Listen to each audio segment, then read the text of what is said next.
your hands. Have no fear. New Lifebuoy liquid hand wash. Have no fear.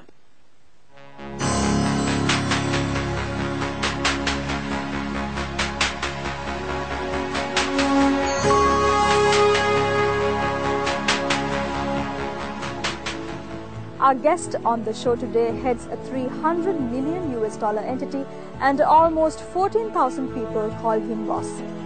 He's known to possess an undisputed passion for people and is christened in the media as the godfather of Sri Lankan boxing and the Jayaweera of corporate Sri Lanka.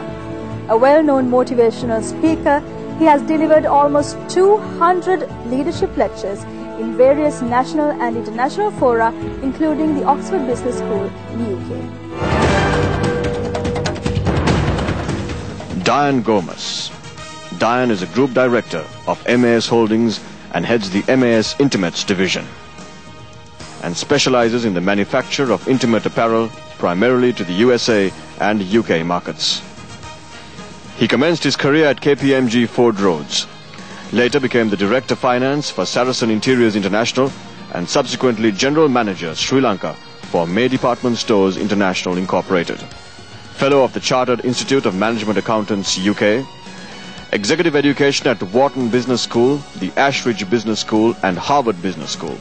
President of the Sri Lanka Amateur Boxing Association and Vice President of the National Olympic Committee.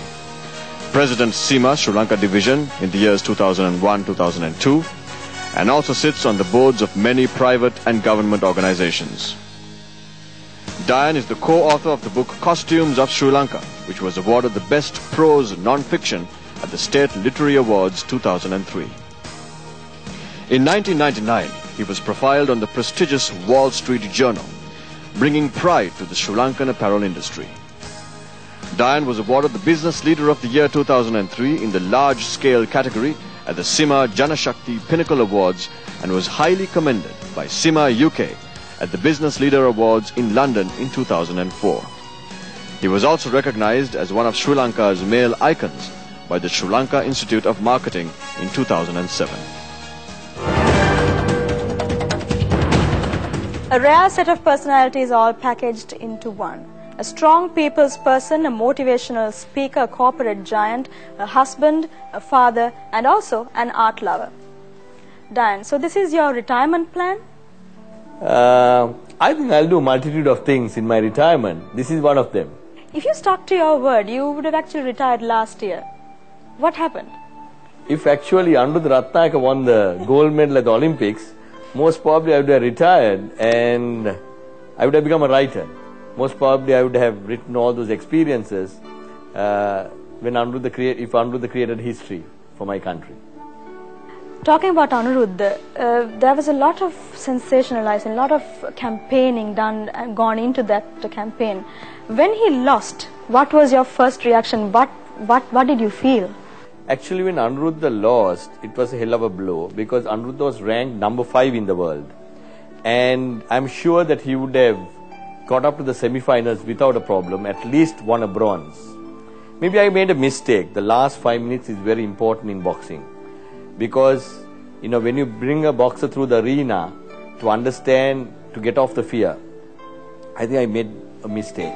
Right. My last words to Anuruddha was in Sinhalese, Puta balala gahanda, son, watch and fight. I think Anuruddha waited a bit too long to start the fight. We lost the fight.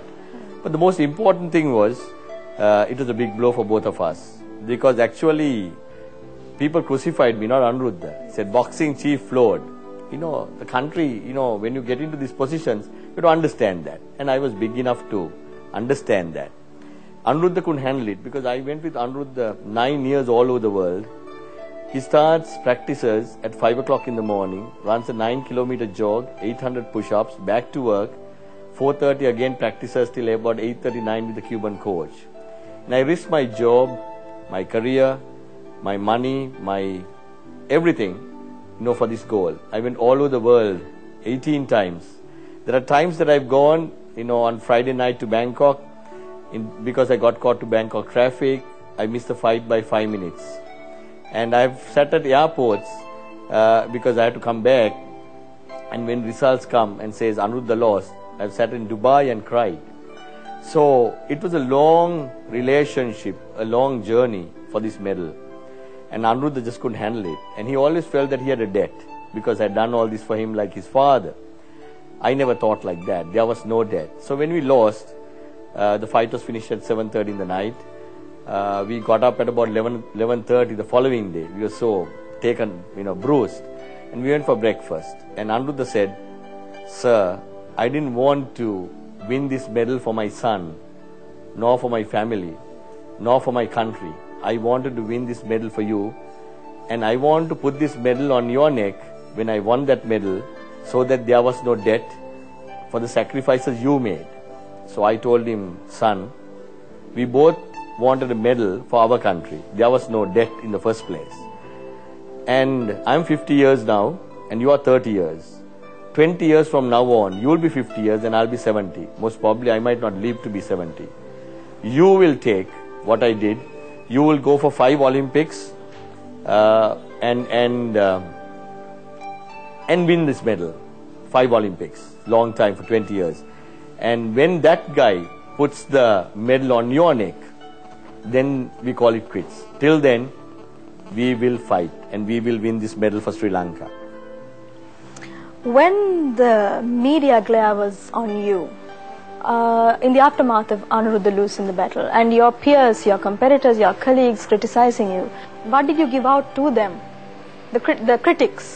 Actually, there were very few critics. And the critics were the people who always looked at with a negative approach. But man on the road was never a critic. Why do you take such risks? You have about 50 odd protégés that you patronize and sponsor. Why do you take such risks? Because when I went to Pannala in 1992, I come from a very Western background, educated at Royal College, executive education at Harvard Business School and Wharton Business School, very Western oriented thinking. When I went there in my mid-30s to set up Slimline, I understood what it takes for one of those village lads to become a world champion, what it takes for a village lad to get into university.